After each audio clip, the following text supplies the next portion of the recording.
Mountain News This Morning.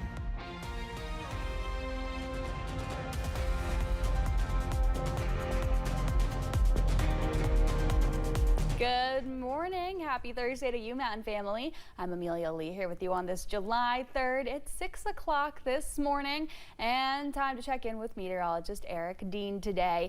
Eric, it's been a foggy start to our Thursday. Not a fan. Hard to see with that fog.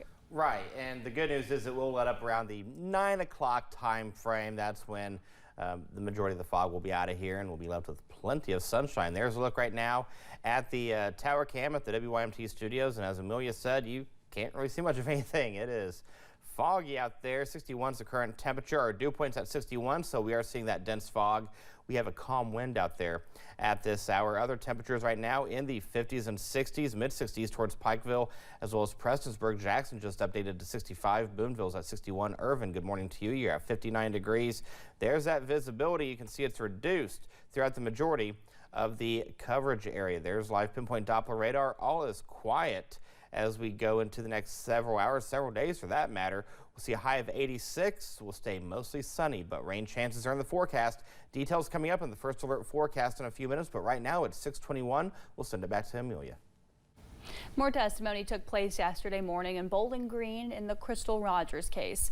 Rogers went missing nearly 10 years ago. Brooks Houck's sister took the stand testifying in her brother's defense while defending herself against accusations that she participated in the reported conspiracy to kill Rogers. Rhonda McIlvoy's testimony went for more than 1 hour. Houck was at the defense table, visibly wiping away tears as his sister testified. Sentencing is scheduled for next month for Bryan Kohberger. Yesterday, he accepted a plea deal admitting to the murders of 4 University of Idaho students in 2022. Kohberger pleaded guilty to all the charges he was facing. This takes the death penalty off the table, but he will face life sentences for each of the 4 murder counts without the possibility of parole. Video shows the extent of the damage after an explosion at a fireworks warehouse in Northern California. This morning, 7 people are still missing. It started as a fire before the fireworks exploded, sending projectiles into the air. A 1-mile evacuation zone was set up. It's not known what caused this fire. The state of the current political climate is also leading some folks to seek change. So one Floyd County attorney is throwing his hat in the ring to possibly take on Congressman Hal Rogers in the 2026 election. Med Pillardorf tells WYMT's Buddy Forbes that the big, beautiful bill was the last straw. A Prestonsburg attorney known for representing the underdog is now hoping to represent the 5th Congressional District, saying he has concerns about the leadership of Congressman Hal Rogers. Hal Rogers actually cast the deciding vote to pass that bill. It was 215 to 214. If he had been honorable and protected our district and voted the other way, I would not be running.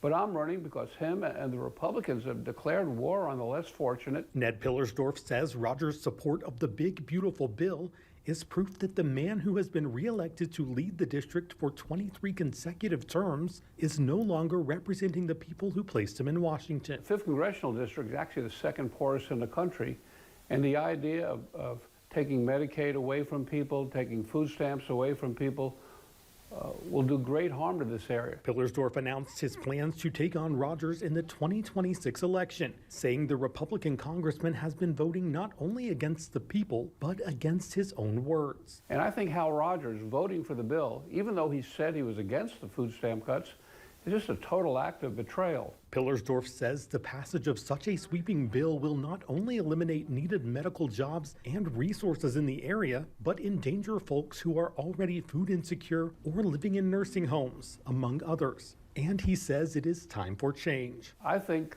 people deserve a chance to say no to Hal Rogers. So the attorney is hosting a formal announcement for his campaign and a protest against the controversial Senate bill at 5 p.m. on Independence Day at Rosenberg Square in downtown Prestonsburg. We need to gather together and protest what's in that Senate bill, and hopefully the House won't go along. Once again, if Hal Rogers thwarts that bill and kills it dead in the water, I won't run. Saying it is not about the power, but the people. In Floyd County, Buddy Forbes, WYMT Mountain News. You can see Pillardorf's campaign information on our website, and we did receive a statement from Congressman Hal Rogers, who is now 87, about continuing to serve as the Dean of the House. He says, quote, "Helping the people of southern and eastern Kentucky is what drives my daily work, and we still have projects to complete and new visions to cast together. I have every intention of serving the people of Kentucky's 5th Congressional District as long as they want me to." Well, we are hearing more from the Kentucky auditor after she released a 500-page special examination looking into the Department of Education. The audit looked at data over 4 years. Auditor Alan Ball's report highlights several areas for improvement. It also criticized the KDE for letting $250 million in SEEK funding lapse. And she said diversity, equity, and inclusion, or DEI efforts, was wasted because it did not result in proficient students. The audit also found a database was needed to report Title IX violations in school sports. But if you've got a girl who's playing sports, you want to know that they're being given access that they're supposed to get.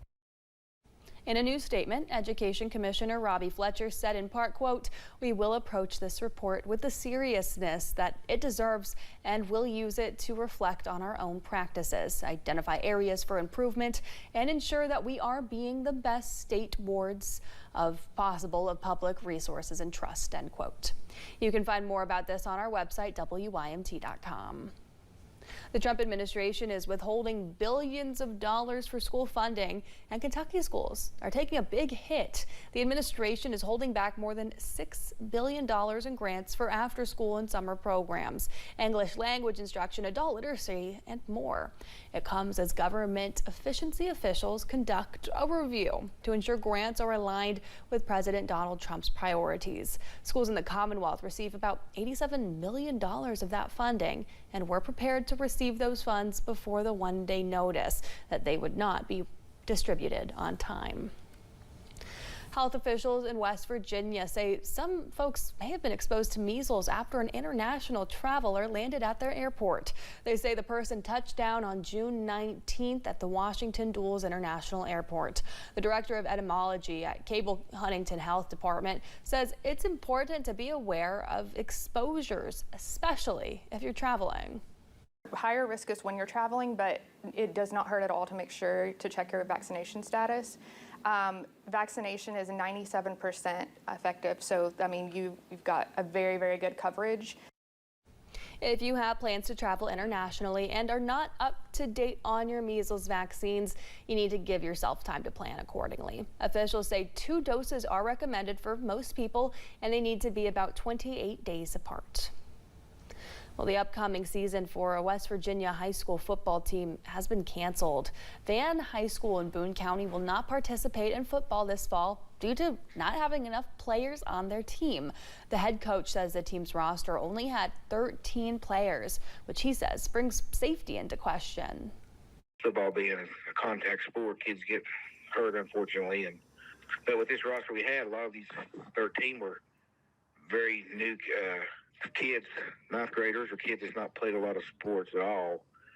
And I just didn't feel like it was worth risking their safety to try to make it happen.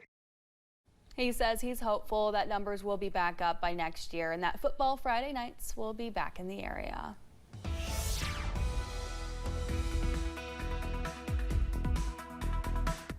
All right, if you have plans to travel to an amusement park today, we'll see temperatures in the 80s and 90s. Six Flags Great America in Chicago, 87. St. Louis, 91. Holiday World, Santa Claus, Indiana at 90. Kentucky Kingdom in Louisville, 91. Kings Island and Cincinnati at 89. Across the state, we'll see temperatures in the 80s and 90s. Across the region, we'll see temperatures in the 80s and 90s as well. Mid-90s near Charlotte, 84 Myrtle Beach, 91 in Louisville. Airport delays throughout the region right now, looking A-OK. Airport delays across the nation, looking A-OK as well. I have your complete First Alert forecast coming up in a few minutes. Amelia.